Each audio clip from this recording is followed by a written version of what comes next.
Aujourd'hui, son nom est sur toutes les lèvres pour notamment avoir composé ça.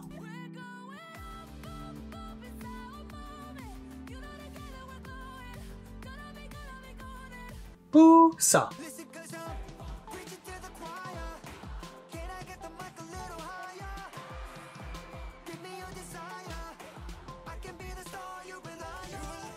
Mais voilà Loïc, pour la personne derrière ce succès magique, le chemin vers celui-ci n'a pas été de tout repos. D'une jeunesse de trainee épuisante, passer à espérer faire ses débuts et vivre le K-pop dream de tout idol, à la consécration planétaire pour sa composition musicale, laisse-moi te raconter l'histoire de celle derrière le succès de K-pop Demon Hunters, le film d'animation le plus vu sur Netflix à ce jour, Hee-jae. Bon d'accord, elle n'est pas la seule responsable, mais musicalement parlant, c'est quand même surtout grâce à elle.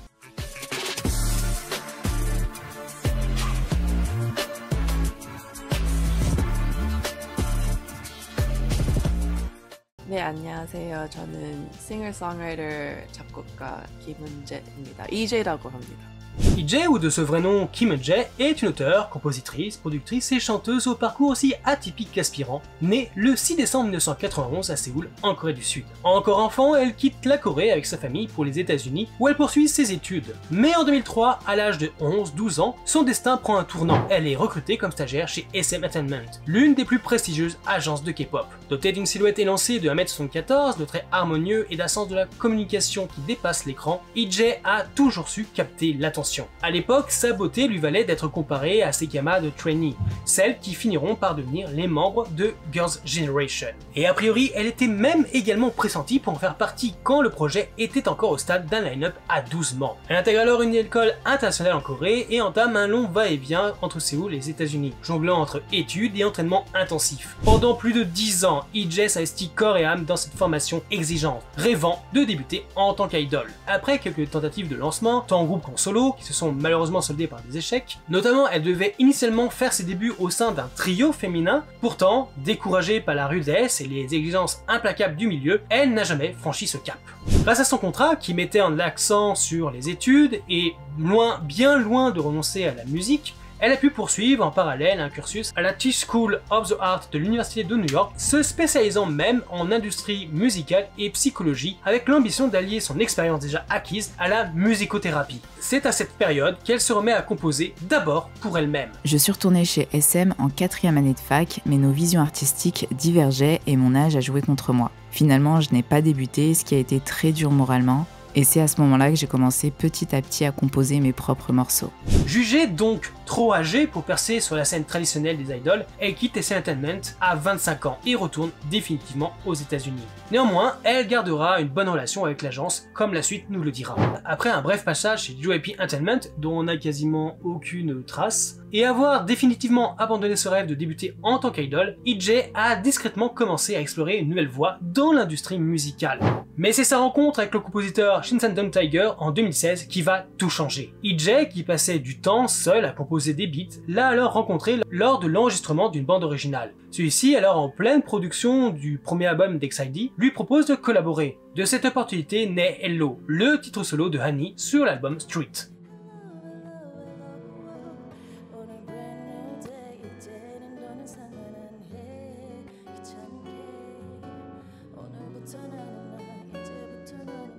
Ce qui va marquer ses premiers pas officiels dans la composition professionnelle. Peu après, elle se rapproche d'Andrew Choi, qui devient son mentor et l'invite même au SM Sound Camp. C'est ainsi qu'Hee-jae coécrit un titre inspiré d'une dispute avec son petit ami de l'époque, qui sera certifié disque d'or aux États-Unis, connaissant un succès en Corée et mondialement, la propulsant ainsi au premier plan de l'industrie, ouvrant alors la voie à des collaborations avec de grandes maisons et de grands artistes K-pop.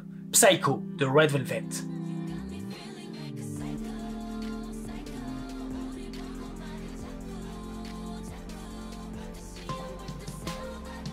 Dès lors, elle s'impose comme une productrice de référence, surnommée la Benny Blanco de la K-pop, pour sa capacité à créer des hits en coulisses.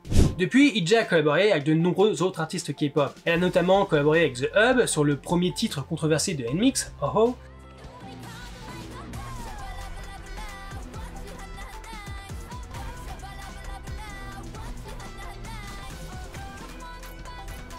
travaillé sur Last Words de Twice, Bad Girl de Jung-ha, Like a Flower d'Irene, Solo de Taeyeon et Stupid de Yeon. Ces derniers exemples montrant son affection et ses liens toujours profonds avec les artistes de son ancienne agence ainsi que cette dernière. Elle a donc au fil des ans établi un book impressionnant de collaborations et de coécriture, co-composition, dont on peut citer aussi Suzy, Lightsum, Card, Billy, Misamo, 50-50, le Séraphine Kepler et bien d'autres encore tant la liste est longue. Mais ce n'est pas tout. En 2019, elle signe la bande originale du drama Woman of the 99 Billion, puis en 2022, elle renforce son lien avec Red Velvet sur leur titre Birthday et coproduit Drama qu'elle a écrit pendant la pandémie pour aespa.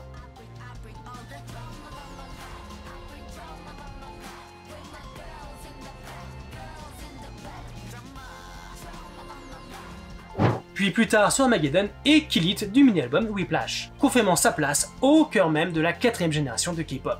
Elle développe également le pack d'échantillons vocaux Girl Crush K-pop Vocals destiné aux créateurs de musique. D'ailleurs, si ça vous intéresse, je vous mets le lien en description. Aujourd'hui, en 2025, IJ a franchi une nouvelle étape en signant avec Prescription Songs, un prestigieux éditeur indépendant américain lui donnant accès à un plus large éventail de projets à l'avenir. Elle devient également la productrice du nouveau girls group coréen Todaya, composé de 4 membres, créés grâce à l'émission de variété Another Day of Idol Training, dont les débuts auront lieu lors d'un festival pour le 80e anniversaire de la libération de la Corée en août 2025.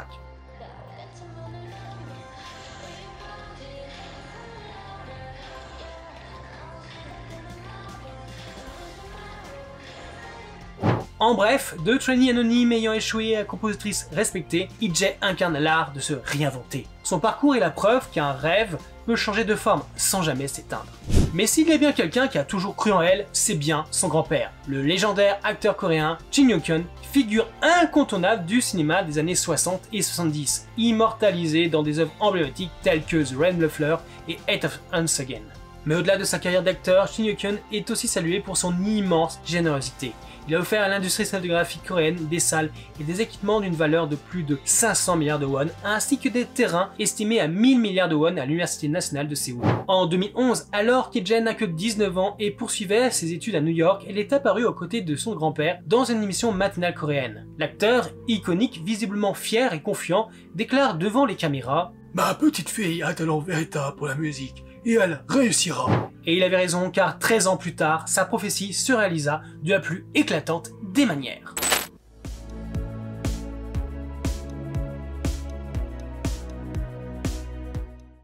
L'aventure d'IJ avec K-pop Demon Hunter débute à la charnière de 2020 et 2021. Recrutée d'abord comme productrice vocale et auteure-compositrice, elle se voit confier la mission d'imaginer la voix musicale de Lumi, héroïne principale de l'histoire. Son rôle dépasse rapidement la simple composition.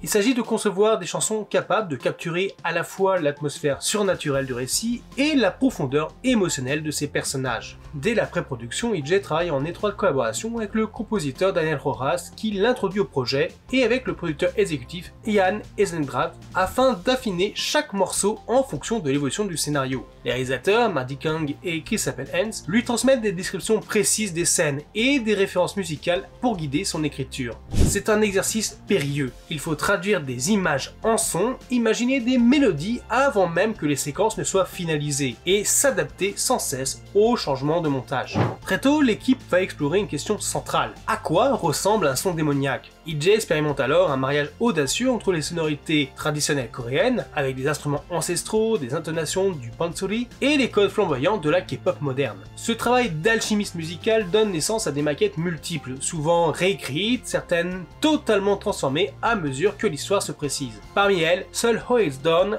traverse la production presque intacte. Avec The Black Label, IJ et son co-auteur Mark Snellblick compose paroles et mélodies sur des instrumentaux spécialement conçus. Elle enregistre ensuite des démos complètes, voix principale, chœur et harmonique compris. Sa voix devient rapidement la colonne vertébrale de ses maquettes, au point de servir même pour Your Idol, titre provocateur interprété par les Saja Boy, où elle abaisse artificiellement sa tonalité pour simuler un timbre masculin. Ce titre est d'ailleurs devenu un sujet brûlant dans des émissions de télé-réalité, en raison de son ton qui séduit avec des paroles provocatrices, notamment cette phrase.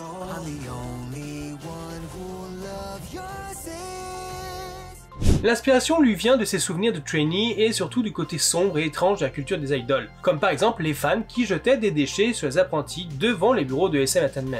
Elle y glisse aussi une référence au tabou du culte chrétien des idoles, mêlant l'influence de Mama du groupe EXO au hymne religieux que son père affectionnait énormément.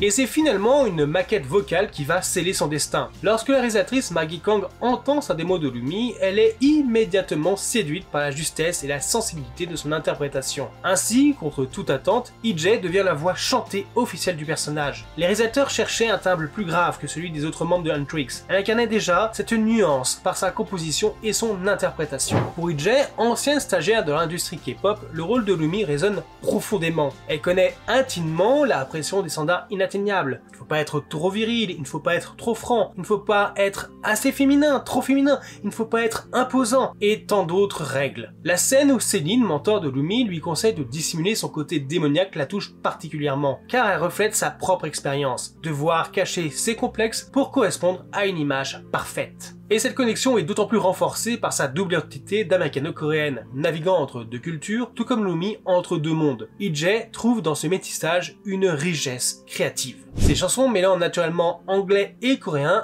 intégrant des expressions idiomatiques, des références culturelles et des nuances émotionnelles, impossibles à traduire autrement, sinon en changeant le sens. Parmi les titres marquants, Golden occupe une place spéciale, le thème de celui-ci reflétant sa propre histoire, révélant aussi avoir pleuré en enregistrant la démo et se souvenant de sa période de trainee où elle vivait sous une pression constante pour cacher ses complexes et surtout viser la perfection. Mais aussi en tant que compositrice où elle a souffert de voir ses œuvres être attribuées à d'autres noms. Ainsi, Lumi devient un écho à ses blessures mais aussi une forme de guérison. Les paroles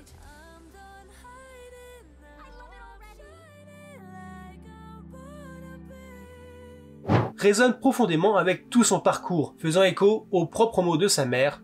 Les paroles deviennent des graines. Son souhait est donc clair, que cette chanson devienne un message d'espoir pour ceux qui l'écoutent. Son interprétation vocale va culminer dans This Is What It Sounds Like, chanson clé du dernier acte. Lumi, meurtrie mais désormais réconciliée avec elle-même, y affronte les forces maléfiques avec une assurance retrouvée. La prestation d'EJ mêlant vulnérabilité et puissance a été saluée par la critique. Sans visuel animé sous les yeux, elle s'est fiée aux indications précises d'Eden Draft, qui lui décrivait l'état émotionnel du personnage à chaque instant. Pour elle, ce projet est une forme de revanche personnelle. Adolescente, elle devait débuter, mais avait renoncé, jugeant ne pas avoir la peau assez dure pour cette industrie qui a su devenir de plus en plus compliquée et anxiogène avec les années. À 25 ans, elle ne se voyait déjà plus sur scène. Et pourtant, elle a fait ses débuts, non pas en idol exposé, mais en artiste de l'ombre, donnant vie à un personnage fort, inspirant et à son ambition d'être artiste, certes, mais la voix en coulisses qui résonnera comme jamais au cœur de tous. Et c'est exactement ce qui est arrivé. Et voilà les amis, c'était l'histoire de Kim Eun-jae alias EJ, une apprentie idol qui a su reconnaître ses limites et se réinventer non sans péripéties. Ce qui rend cette trajectoire particulièrement touchante, c'est qu'elle résonne avec les épreuves que beaucoup connaissent. Nourrir de grands rêves, essuyer des refus, se réinventer, s'armer de nouvelles compétences et patiemment bâtir sa légitimité. EJ a ainsi façonné sa place dans l'univers de la K-pop en collaborant avec des groupes prestigieux, érigeant pas à pas un empire musical, chanson après chanson, jusqu'à connaître la consécration de tous au travers de sa voix et de son talent musical. Elle est donc la preuve vivante qu'un rêve peut changer de forme, mais ne meurt jamais vraiment. Aujourd'hui, elle ne court plus après la célébrité en tant qu'interprète, mais nourrit un rêve bien plus ambitieux. Remporter un Grammy Award pour la composition et alors prouver que les artistes asiatiques peuvent briller dans l'industrie musicale américaine et mondiale au même titre que bien d'autres. J'espère que la vidéo t'a plu, lâche un petit pouce bleu si c'est le cas, me dire en commentaire ce que vous en avez pensé et aussi pour soutenir la chaîne. Merci d'avoir regardé, on se donne rendez-vous bientôt pour une nouvelle et bien sûr dans les commentaires. Bye!